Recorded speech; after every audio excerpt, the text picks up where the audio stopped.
परब्रह्म श्री स्वामीनारायण ने सन 1781 में उत्तर भारत के छपिया गांव में मनुष्य जन्म धारण किया।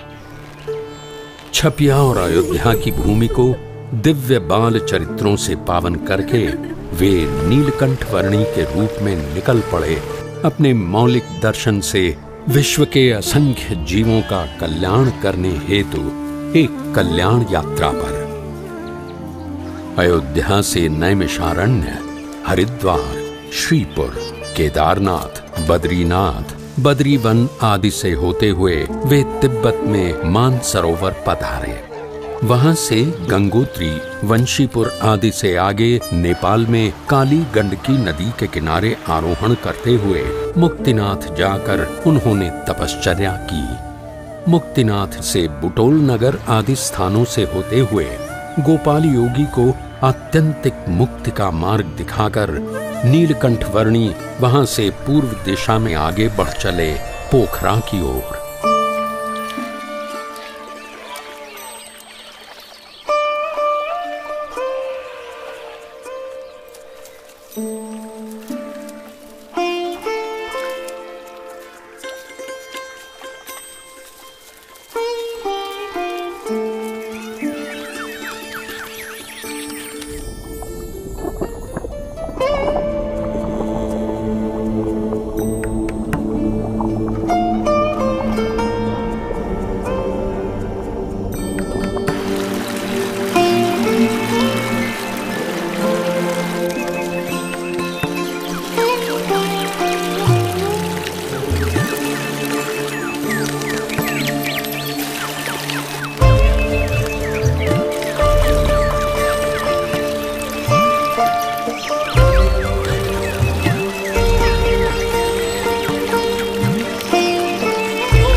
नेपाल प्रदेश की वादियों और पहाड़ियों को पार करते हुए नीलकंठ वर्णी आ पहुंचे पोखरा सरोवर पर।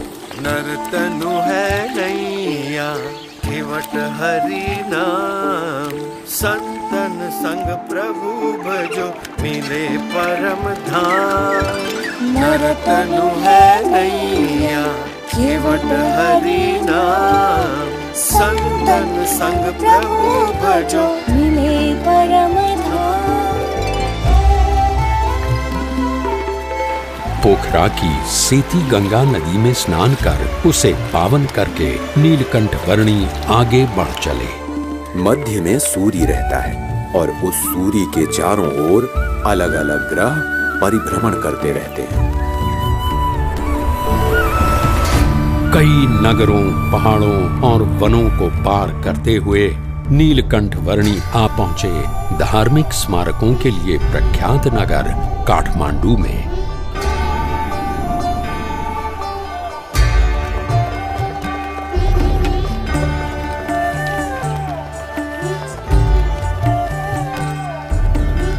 काठमांडू में नीलकंठ वर्णी ने पशुपतिनाथ मंदिर के दर्शन किए और वे बागमती नदी के घाट पर भी पधारे।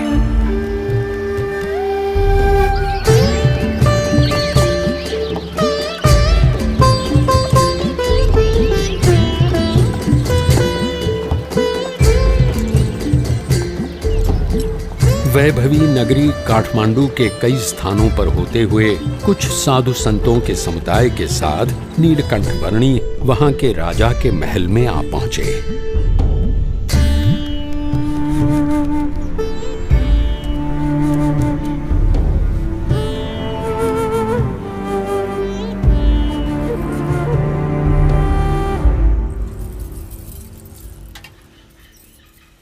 यहाँ उपस्थित सभी लोग ध्यान से सुनिए। हमारे राजा जी को कुछ असाध्य रोग हुआ है, जिससे उनके पेट का दर्द मिट ही नहीं रहा है। यदि किसी को भी इस रोग और उसके निवारण की जानकारी हो तो वो बताएं और हमारे राजा जी का इलाज करें और उचित इनाम भी पाएं। बटुक वर्णी जी, आपके पास भी इस रोग का कोई इलाज हो तो अवश्य बताना। मेरे पास तो जन्म मरण के रोग का इलाज है।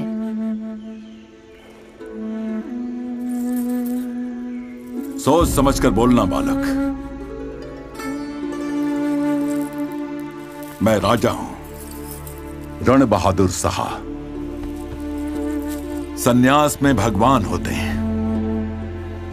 ये सोचकर मैं साधु संतों और सन्यासियों को मेरे रोग का इलाज करने के लिए बुलाता हूं, और मेरा इलाज करने की बात करके जो इलाज नहीं कर पाता, ऐसे हर एक हकीम, वैद्य, साधु, संत, सन्यासी सबको मैं जीवन भर के लिए बंदी बनाकर सजा देता हूं।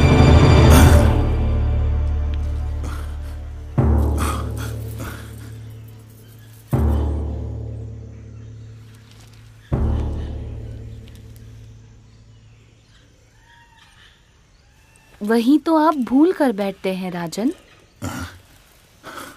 अपने कर्मों की सजा दूसरों को देकर इस जन्म में या पिछले जन्मों में आपने स्वयं जो बुरे कर्म किए हैं, उनके फलस्वरूप आपको ये रोग मिला हुआ है। ऐसी बातें मेरे मुंह पे कर रहे हो, तुम्हें डर नहीं लगता? सत्य बात को सुचारू रूप से कहने में डर कैसा राजन? अभी भी आप निर्दोष लोगों को दंड देकर अधिक बुरे कर्मों का संचय ही कर रहे हैं, जिनके फल भी आपको भुगतने पड़ेंगे।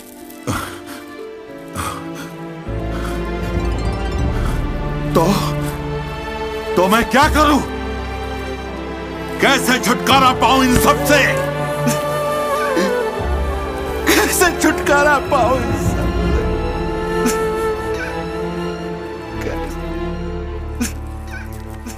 जो भी दुख आए उसे अपना प्रारब्ध और अपने कर्मों का फल समझकर और परमात्मा की इच्छा समझकर अपना लो। अपनी भूलों का पश्चाताप करके और परमात्मा को प्रार्थना करके प्रायश्चित करने से दुख का निवारण हो सकता है।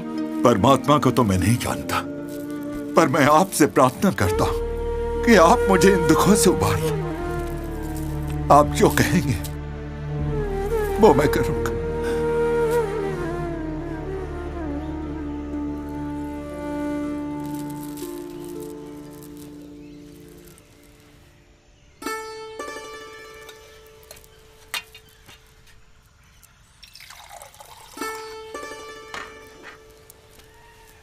ये पी लीजिए।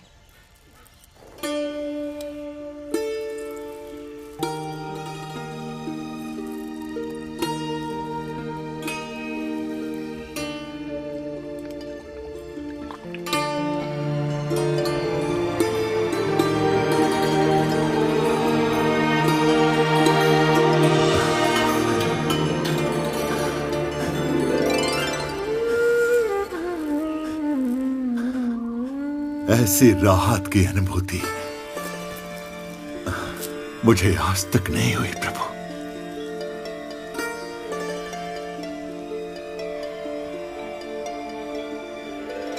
बताइए, मैं आपके लिए क्या कर सकता हूं? मुझे कुछ नहीं चाहिए, बस जिन निर्दोष लोगों को आपने बंदी बनाकर रखा हुआ है, उन सबको छोड़ दीजिए। जैसा आप कहें प्रभु।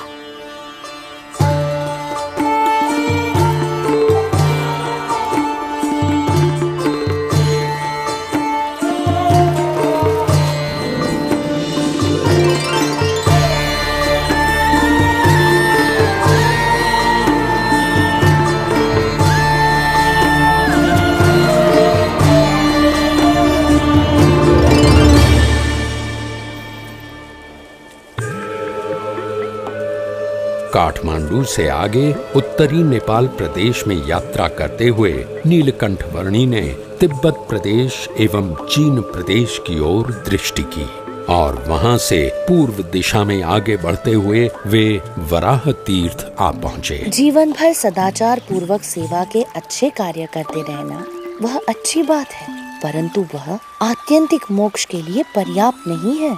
मोक्ष के लिए तो सच्चे ब्रह्म स्वरूप गुरु से सनातन मूल्यों का ज्ञान पाकर उसे अपनाना होगा। ओम गंगे च यमुने चैव गोदावरी सरस्वती नर्मदे सिंधु कावेरी जलेस्मिन् सन्निधिं कुरु।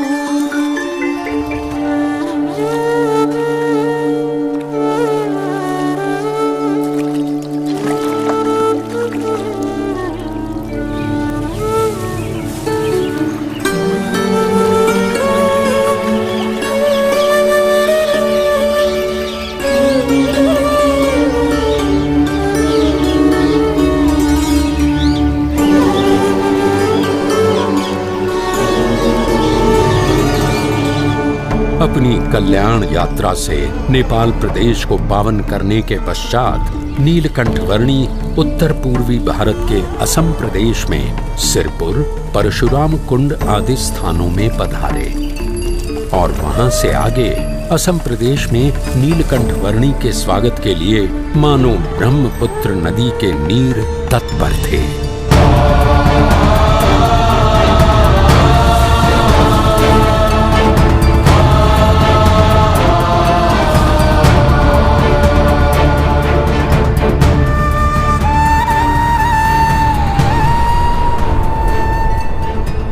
ब्रह्मपुत्र नदी को पार करके नीलकंठ वर्णी आ पहुंचे असम के कामाक्षी तीर्थ में।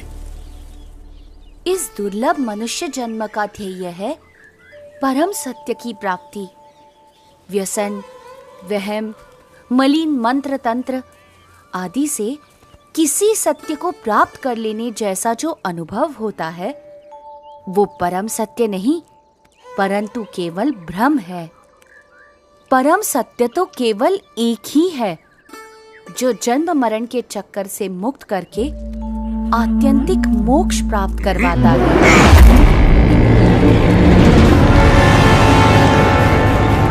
ए बच्चे, क्या सुख दुख की बातें बना रहा है तू?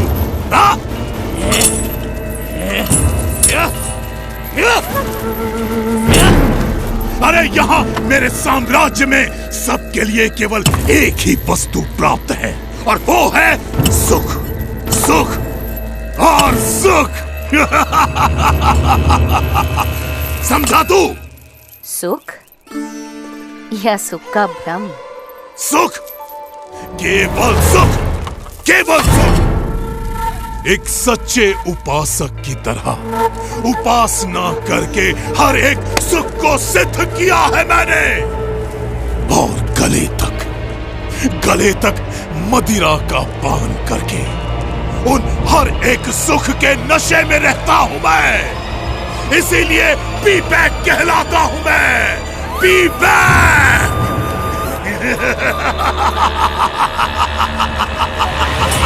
P back. अपने प्रपंच से लोगों को डरा धमकाकर स्वयं सुखी रहना वो सिद्धि नहीं परंतु विकृति है विवेक। अपनी सिद्धियों का उपयोग सबके सुख के लिए करना चाहिए, दुख के लिए नहीं। अरे वाह, ये छोटे गुरुजी तो ज्ञानोपदेश भी देते हैं। महाज्ञानी है गुरुजी। पर अभी गुरुजी को पता चल जाएगा कि मेरी शक्तियों के सामने उनका ज्ञान कैसे हवा में फुर्र हो जाता है।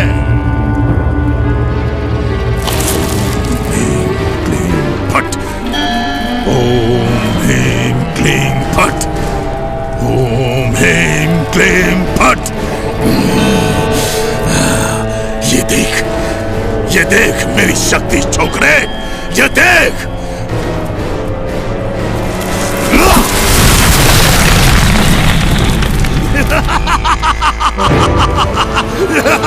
देखा?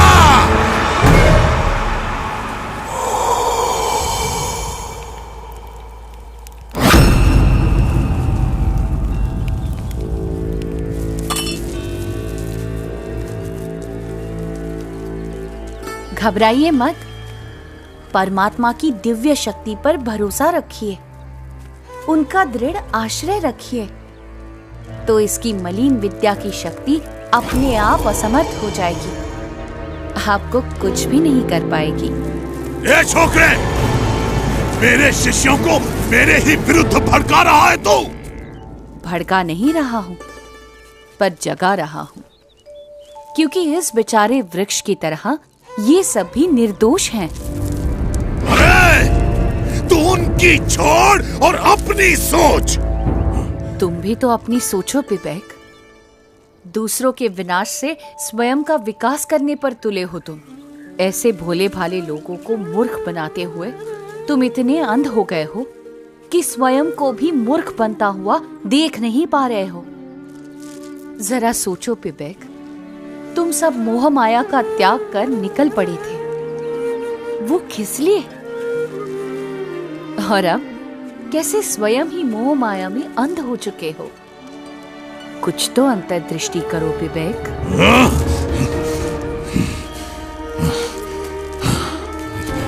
इसे कैसे पता? वैसे मेरी भूल तो है, लेकिन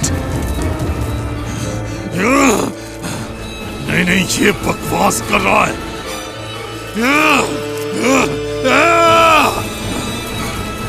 तू ऐसे नहीं समझेगा, अब तुझे मारना ही पड़ेगा।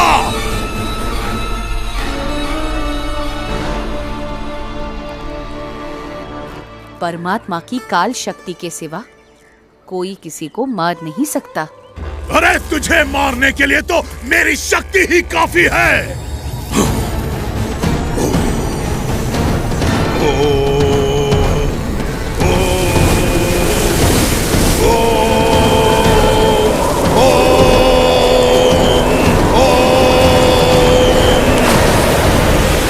ये ले तेरी मृत्यु।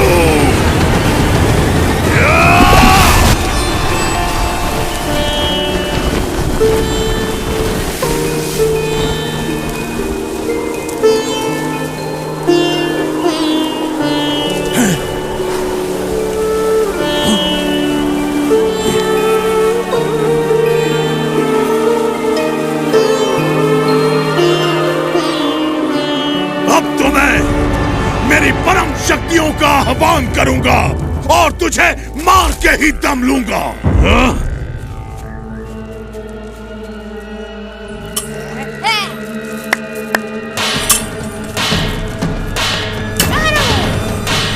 शक्तियों को बुलाओ, शक्तियों को मारो, शक्तियों को बुलाओ।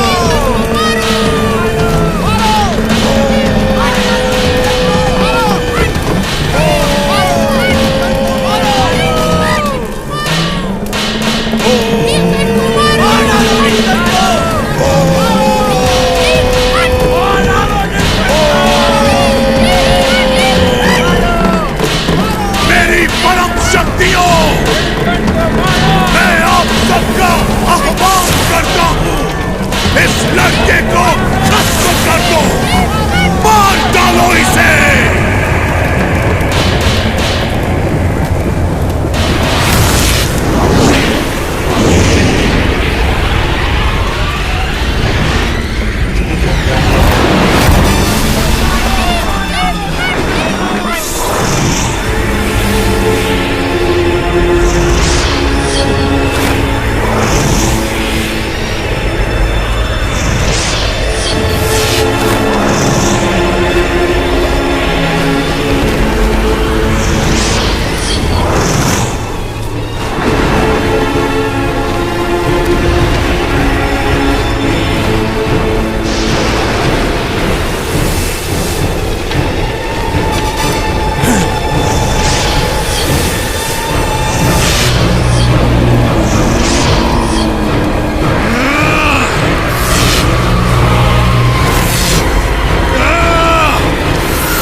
कैसे संभव है? भीम क्लीम फट, ओम भीम क्लीम फट।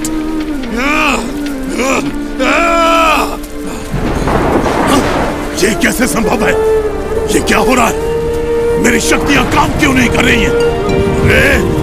अरे अरे अगर यहां से नहीं हो रहा है तो वहां से मारो। अपनी सारी शक्ति लगा दो पर इसे खत्म कर दो। हाँ? ये कैसे संभव है? मेरी शक्ति एक छोकरे के सामने हाथ जोड़कर बैठ गई है। नहीं, असंभव, असंभव। पता नहीं क्यों, पर आज तो तू बच गया। पर कल मैं मेरी सभी शक्तियों को जागृत करके आऊंगा और तेरा नाश करके ही दम लूंगा। तुझे नहीं छोड़ूंगा मैं छोकरे। कल तक का इंतजार और तेरा सर्वनाश।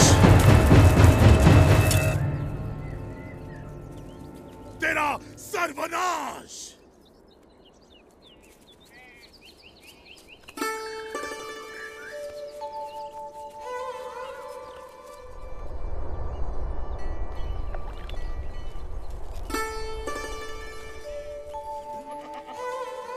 धर्म का आचरण छोड़कर अधर्म का आचरण करने के लिए बहाने तो 1000 मिल जाते हैं, पर यदि दृढ़ता से धर्म के मार्ग पर चलते रहेंगे तो माइक आकर्षणों पर गिरने से बच जाएंगे, अधर्म से बच जाएंगे। वरना तो मार्ग भी गलत और ध्येय भी गलत, और साधना ही गलत होगी तो साध्य कैसे योग्य मिलेगा? नीलकंठ वर्णी, नीलकंठ वर्णी, नीलकंठ वर्णी, नीलकंठ वर्णी, क्षमा कर दीजिए मुझे, मैंने बहुत बड़ी भूल की है। अरे पीबेक, गुरुदेव, मुझे क्षमा कर दीजिए गुरुदेव, और मुझे अपना शिष्य स्वीकार कर लीजिए। कल रात को मैंने मेरे सभी आराध्यों का फिर से आह्वान किया और उनसे कहा कि वे आपका नाश कर दें, तो उन्होंने तो मुझे ही बहुत मारा, पटक पटक कर धो दिया मुझे। और उन्होंने कहा कि आप तो सबके स्वामी, सर्वोपरि परमात्मा है। मुझे क्षमा कर दीजिए प्रभु, मुझे क्षमा कर दीजिए। सच्चे गुरु के बिना कोई भी साधक इधर उधर भटक ही जाता है। मैं भी भटक गया था। कोई बात नहीं विवेक, मार्ग से भटक जाने का अर्थ हमेशा ध्येय से भटक जाना ही नहीं होता। तुम्हारे पूर्व जन्मों की भूलों को तुम अज्ञान के कारण भूल गए हो, वैसे ही इस जन्म की भूलों को ज्ञान से भुला दो और अभी से एक अच्छे जीवन की शुरुआत कर दो। जी गुरुदेव, गुरुदेव, मैंने बहुत भूल की है। अब आप ही मेरा मार्गदर्शन कीजिए। जरूर विवेक, गुरु तो सही मार्ग दिखाने का प्रयास करता ही है, पर उस मार्ग पर चलना वो तो साधक का ही काम है। बस अब तुम एक सच्चे साधक को शोभा दे वैसा जीवन जियो। शुद्ध धर्म, शुद्ध आचरण, शुद्ध भक्ति भाव, यथार्थ ज्ञान आदि को अपनाकर परमात्मा की ओर कदम बढ़ाते चलो, तो वो भी तुम्हारी ओर आते चलेंगे। तुम्हारे पुराने संसार की रचना तुम ही ने की थी और तुम्हारे नए संसार की रचना भी तुम ही करो।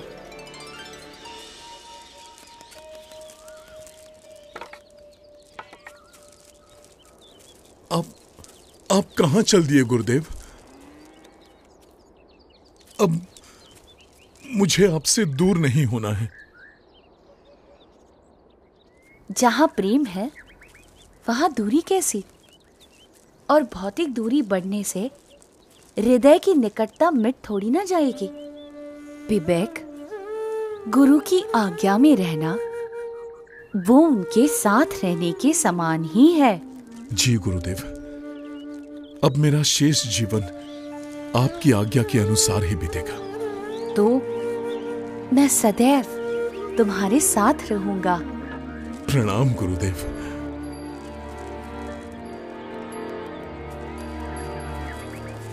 प्रणाम नीलकंठ वर्णी।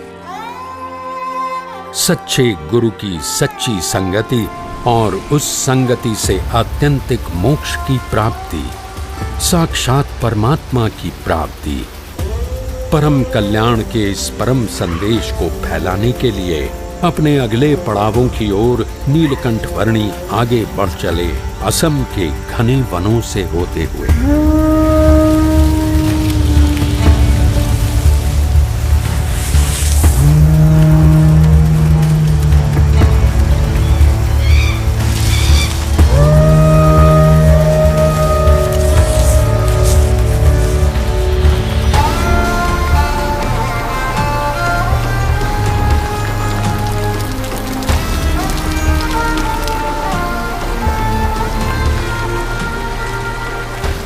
दक्षिणी असम के पर्वतीय प्रदेश को लांघते हुए चटगांव जिले के आसपास कहीं पर नीलकंठ वर्णी आ पहुंचे, एक दैवी अप्रकट सी नौलखा पर्वत की साधना भूमि पर।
इस दिव्य और अप्रकट पर्वत भूमि पर 9 लाख योगी युगों से योग साधना करके अनेक सिद्धियों को प्राप्त कर रहे हैं, जिससे अंततः वे आपकी महिमा को समझ सकें और मोक्ष प्राप्त कर सकें। सिद्धियों की प्राप्ति हेतु योग साधना करने से अनेक सिद्धियां प्राप्त हो सकती हैं, पर उन सिद्धियों के प्रति जो लगाव बना रहता है वह परमात्मा की भक्ति में से विचलित कर देता है, और आत्यंतिक मोक्ष तो यथार्थ दास भाव से परमात्मा की भक्ति करने से ही होता है।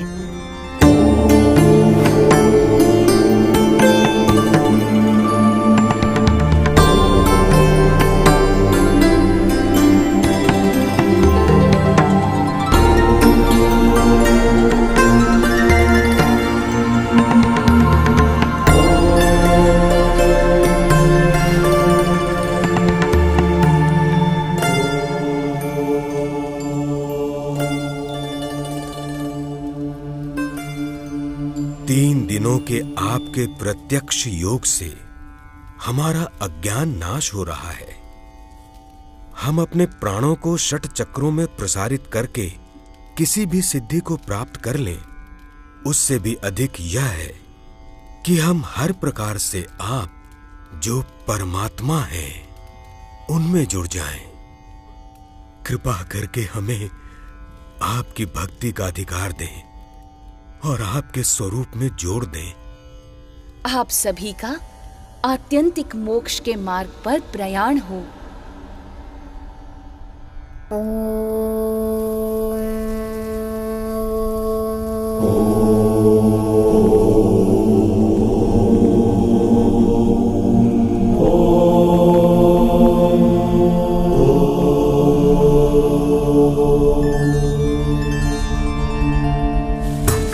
नौलखा पर्वत के 9 लाख योगियों को कल्याण प्रदान करके अपनी कल्याण यात्रा को नीलकंठ वर्णी ने बंगाल प्रदेश में आगे बढ़ाया और बंगाल में बालवा कुंड आ पहुंचे। कुछ दिन बालवा कुंड प्रदेश में बिताकर नीलकंठ वर्णी ने अपनी कल्याण यात्रा को आगे बढ़ाया सुंदरवन के प्रदेश में।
बंग देश को पार कर नीलकंठ वर्णी गौड़ देश में श्री चैतन्य महाप्रभु की जन्मभूमि नवद्वीप में आ पहुंचे।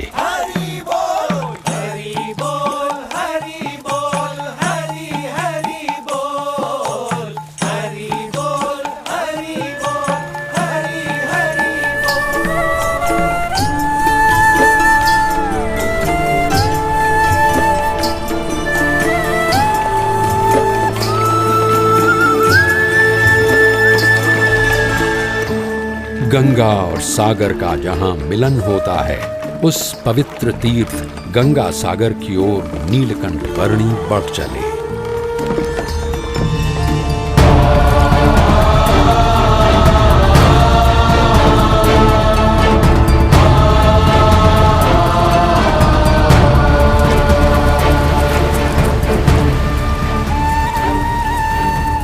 नीलकंठ वर्णी सागर द्वीप में स्थित सुंदरवन में कपिल मुनि के आश्रम में आए। यहाँ कपिल मुनि द्वारा रचित सांख्य शास्त्र का समन्वय सनातन वैदिक धर्म के एक मौलिक दर्शन के साथ करने का जैसे उन्होंने संकल्प लिया और वहां से पूर्वी भारत के उड़ीसा प्रदेश में आ पहुंचे।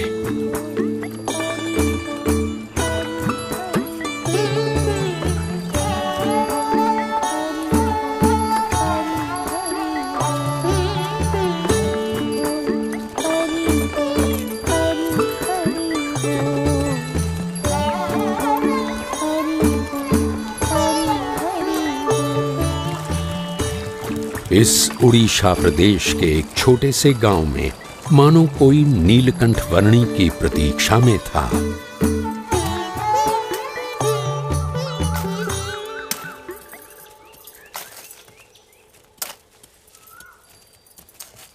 जयराम भैया, उन्होंने कहा कि संसार व्यवहार के सारे कर्तव्यों को निभाते हुए भी अपनी चित्त की वृत्ति भगवान में रखे रहोगे तो आपका गृहस्थाश्रम श्रेष्ठ होगा। यानी कि परिवार के सभी लोगों के साथ प्रेम भाव से रहो, अपनी हर कौटुंबिक और सामाजिक जिम्मेवारी को निष्ठापूर्वक निभाओ, परंतु उन सब की मोह माया में लिप्त ना रहते हुए केवल भगवान में ही आसक्ति रखो। ये सब बातें तुम्हें किसने सिखाई? बाल योगी नीलकंठ वर्णी ने पिताजी। वे सन्यासी बाबा के मंदिर में ऐसा उपदेश दे रहे थे। तो तुम दोनों उन्हें हमारे यहाँ लेकर क्यों नहीं आई? पर माँ, उन्होंने तो आँख उठाकर हमारी ओर देखा तक नहीं। तो हम उन्हें कैसे बुला लाते? क्या ऐसे पवित्र बाल ब्रह्मचारी हैं वो? चल जयराम, उन्हें हमारे घर पर ले आते हैं। चल चल।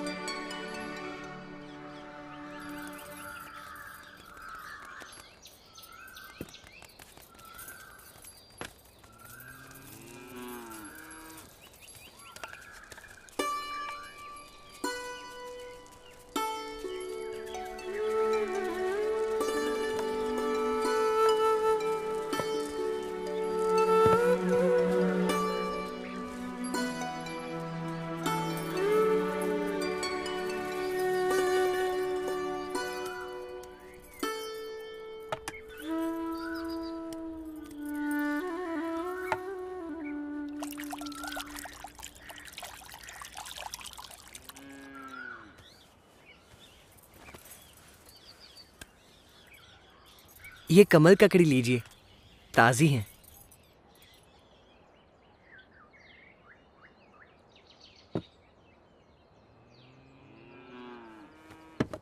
ये जयराम और मैं कृष्ण तंबोली, हम दोनों रोज ताजी कमल ककड़ी लाते हैं।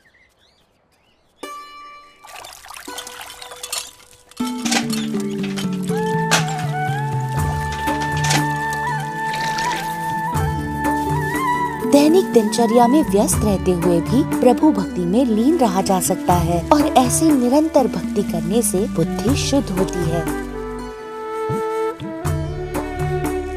कलौ कीर्तनात्, कली युग में भजन भक्ति से भगवान का सानिध्य मिलता है।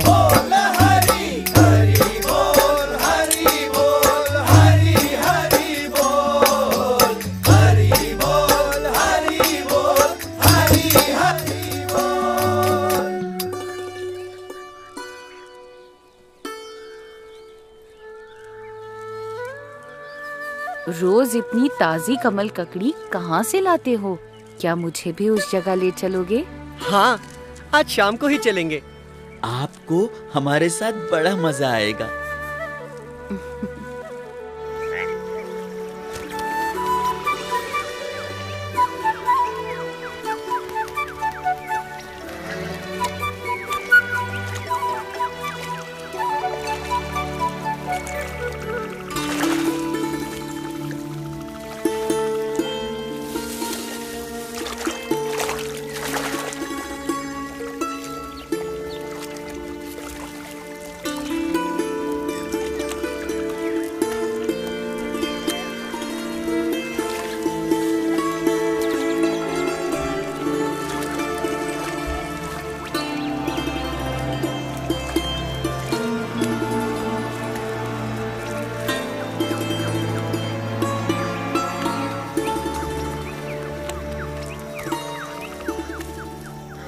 चलो नौका विहार करके उस किनारे तक जाकर वापस आ जाते हैं।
इस समय इस डरावने वन में जाना उचित नहीं होगा। हाँ, बहुत डरावनी जगह है। डरो मत, मैं तुम्हारे साथ हूँ। चलो। ठीक है।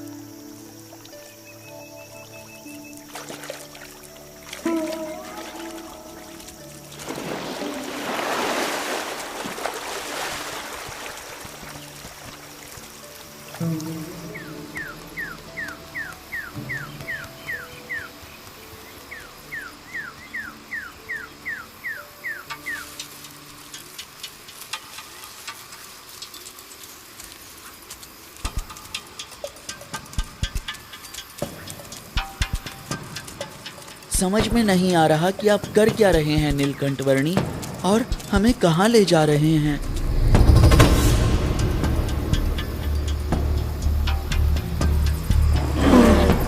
ये तो भालू की आवाज है। हे भगवान।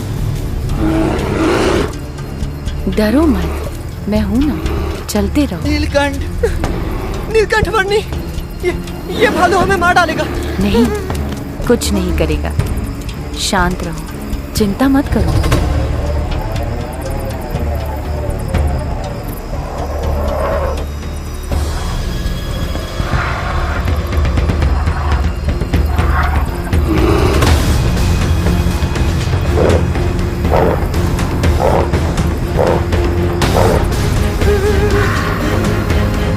ये तो हमारे नजदीक आ रहा है। हे भगवान, ये भालू हमें मार डालेगा।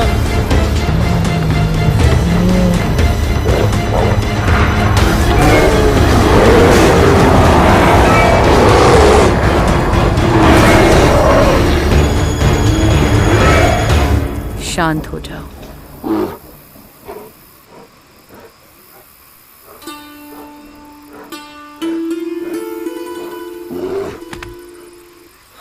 हाँ? ये कैसे हो सकता है? हाँ? चिंतित मत रहो, तुम्हारा कल्याण अवश्य होगा। हाँ? हाँ? अब जाओ।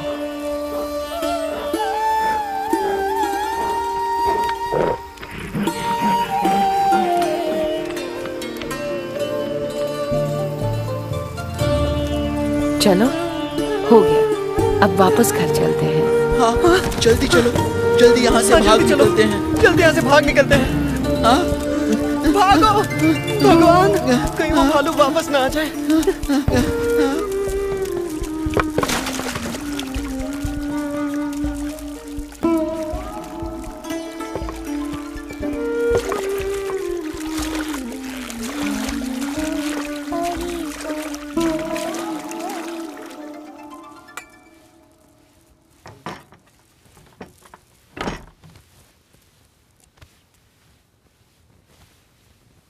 अच्छा, तो आपको पता था कि वो भालू वहां था?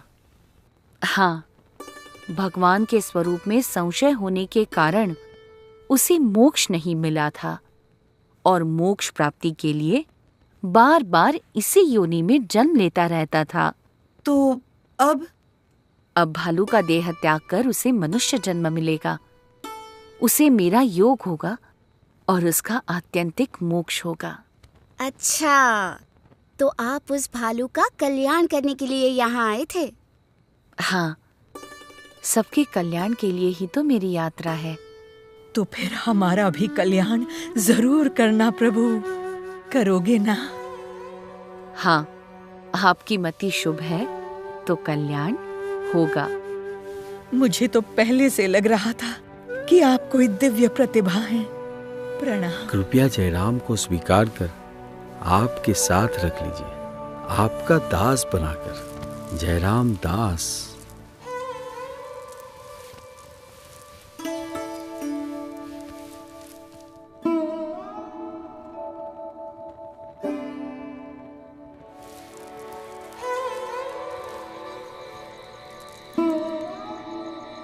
कुछ मुमुक्षुओं को कल्याण के मार्ग पर प्रेरित करने के पश्चात भी उनके साथ ही बस जाना वो नीलकंठ वर्णी की शैली नहीं थी, क्योंकि उनका लक्ष्य था अनंत मुमुक्षुओं के कल्याण के लिए अपनी कल्याण यात्रा को आगे बढ़ाते ही रहना।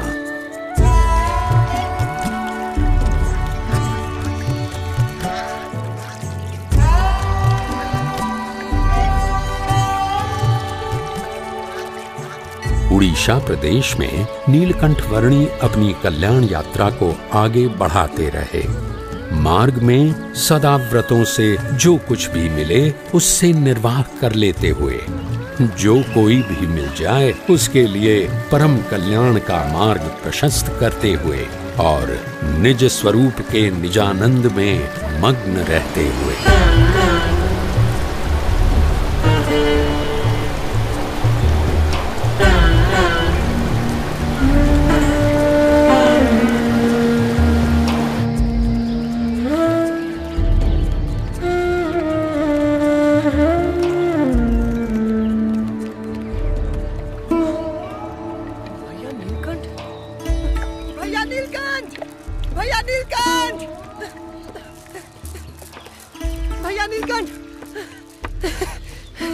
भैया नीलकंठ, 20 दिनों से आपको ढूंढ रहा हूं मैं।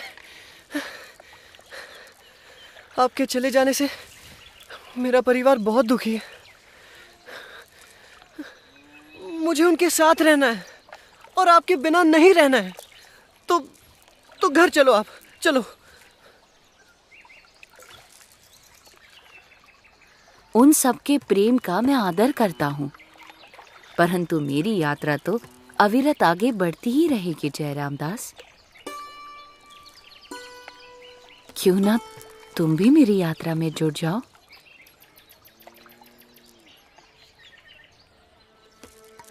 जयराम दास, मैं जानता हूं कि तुम पूर्व के मुमुक्षु जीव हो, इसीलिए कह रहा हूं कि संसार के नाशवंत और मायिक संबंधों को छोड़ दो और उसे पकड़ लो जो माया से परे है। हाँ। मेरे साथ चलो, चलो जगन्नाथपुरी चलते हैं। जी, आप सही कह रहे हैं, चलो।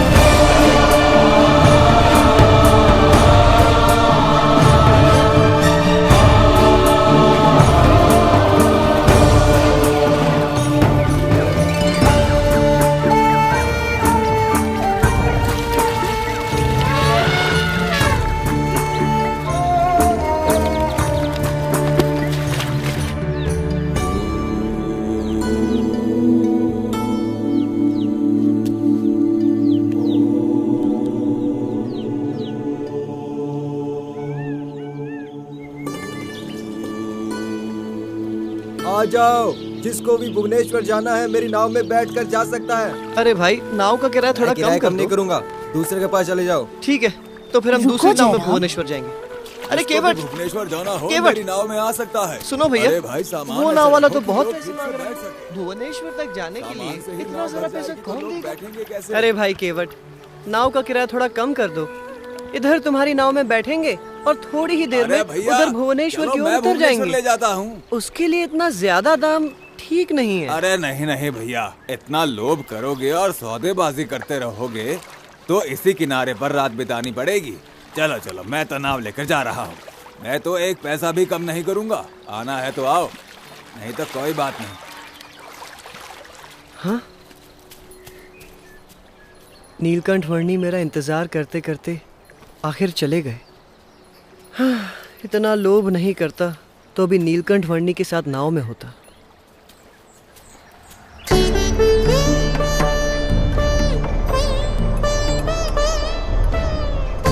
उड़ीसा के भुवनेश्वर का लिंगराज मंदिर नीलकंठ वर्णी की यात्रा का अगला पड़ाव बना।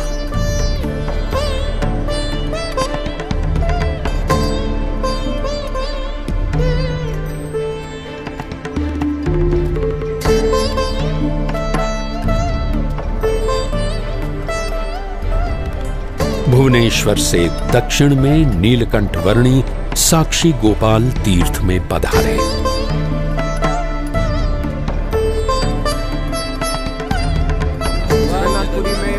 सबसे बढ़िया जगह रहने का प्रबंध हो जाता है। अपनी कल्याण यात्रा को आगे बढ़ाते हुए नीलकंठ वर्णी जगन्नाथपुरी आ पहुंचे। नमस्कार। इंद्रद्युम्न सरोवर यहाँ पर है, आइए सामने स्नान कर लीजिए। प्रणाम। जगन्नाथपुरी में लगभग 10 महीनों के निवास की अवधि में नीलकंठ वर्णी 2 स्थानों पर कई बार जाते रहे। एक इंद्रद्युम्न सरोवर और दूसरा भगवान श्री जगन्नाथ जी का भव्य मंदिर।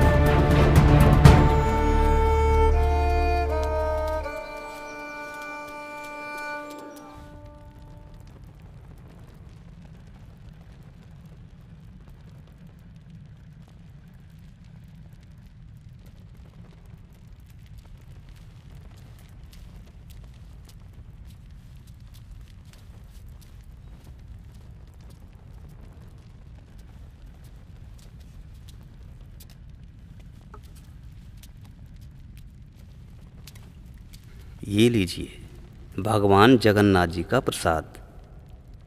मैं आपको हर रोज ये प्रसाद दूंगा।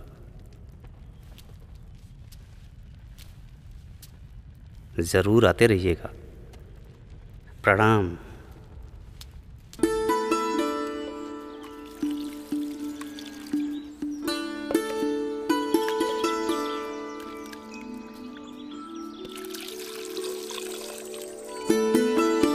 अरे भाई हटो हटो जरा। अरे नीलकंठ वर्णी, मुझे विश्वास था कि आप यहाँ जगन्नाथपुरी में मिल जाएंगे। उधर 2 पैसों के लोभ में मैं आपको खो बैठा। अब मैं आपसे नहीं बिछड़ूंगा।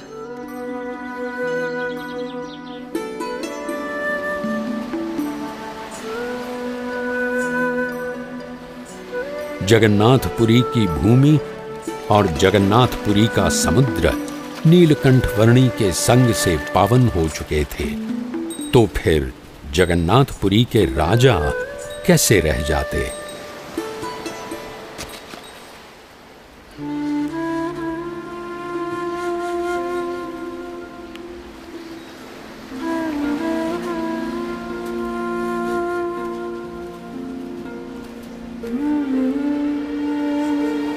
प्रणाम।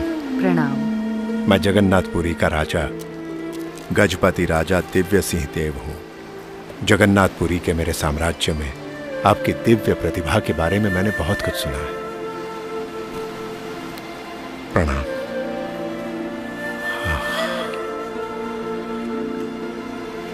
दिव्य, अति दिव्य। आप तो दिव्य अति दिव्य हैं। आप तो सच्चित आनंद स्वरूप हैं।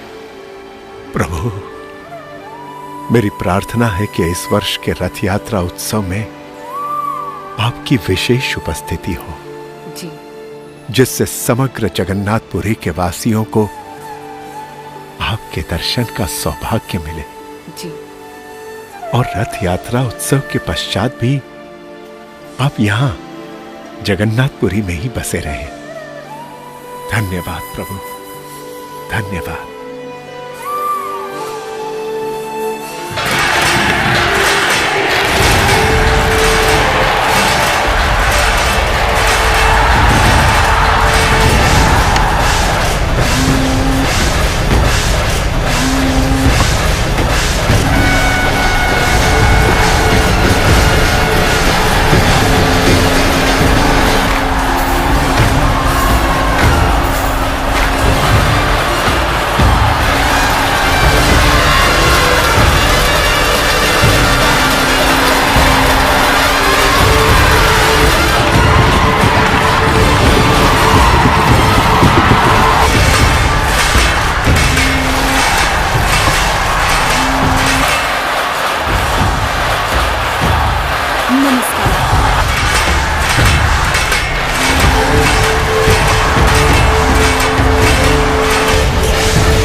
सदा संतुष्ट मनसः सर्वाः सुखमया दिशः। यदि संतोष पूर्वक जीवन जिएंगे तो सुखी रहेंगे।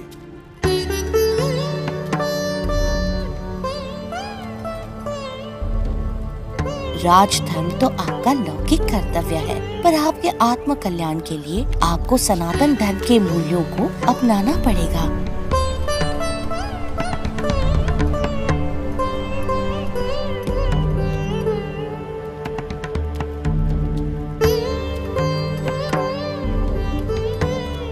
पिछले 10 महीनों में कई बार जगन्नाथ जी के दर्शन आपके साथ किए हैं और आज वैसे दर्शन अंतिम बार किए। 10 महीनों में कभी आपका बहुमान हुआ तो कभी अतिशय अपमान हुआ, कभी आपको अच्छे व्यंजनों का भोजन मिला और कभी तो आप कई महीनों तक केवल वायु भक्षण कर रहे। हर परिस्थिति में आप एक समान प्रसन्नता से रहे।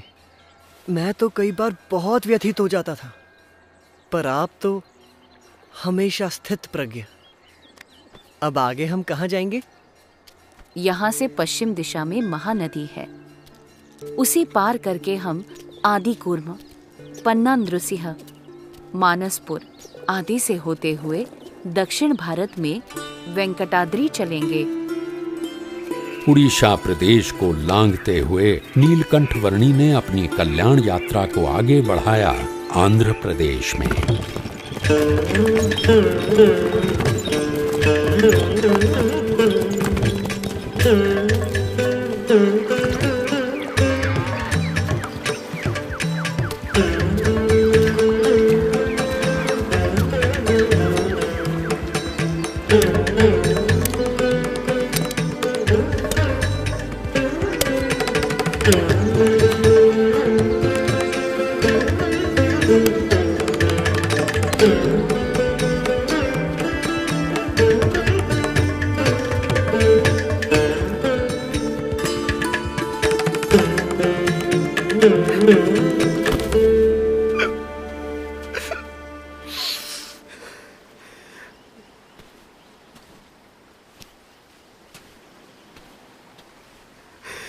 मेरे माँ बाप की स्थिति अभी कैसी होगी? मेरा मन हमेशा उनकी चिंता में लगा रहता है। चलो चलो हम घर वापस चलते हैं।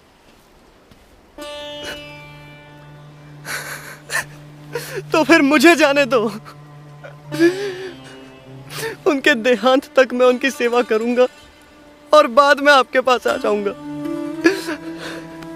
कोई बात नहीं जयराम दास, तुम जा सकते हो।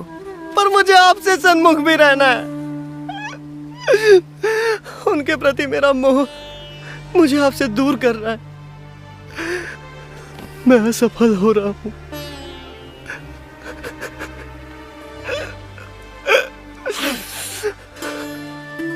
अहम और ममत्व रूपी माया का त्याग करना कोई सरल खेल नहीं है जो तुम ऐसे ही खेल लेते, पर तुमने प्रयास तो किया।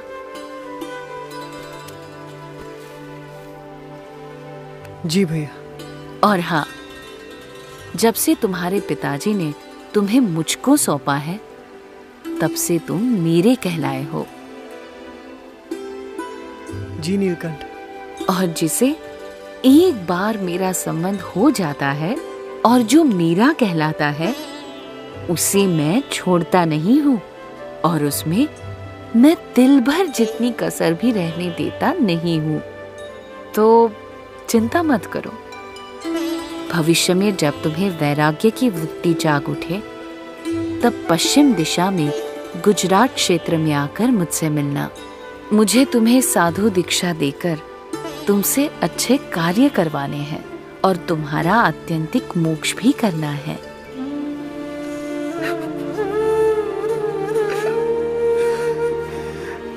प्रणाम। प्रणाम। मुझे भूलिएगा मत।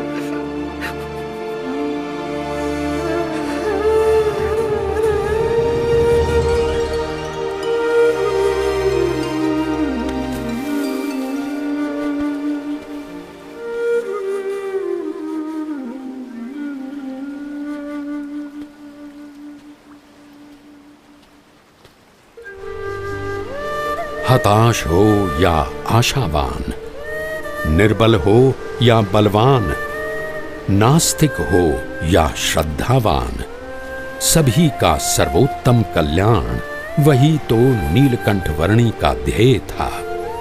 अपने मनुष्य अवतरण के इस ध्येय को सिद्ध करने के लिए ही तो नीलकंठ वर्णी ने सन 1792 में अयोध्या से अपनी कल्याण यात्रा प्रारंभ की और कई स्थानों से होते हुए सन 1795 में वे नेपाल प्रदेश के पोखरा तक आए।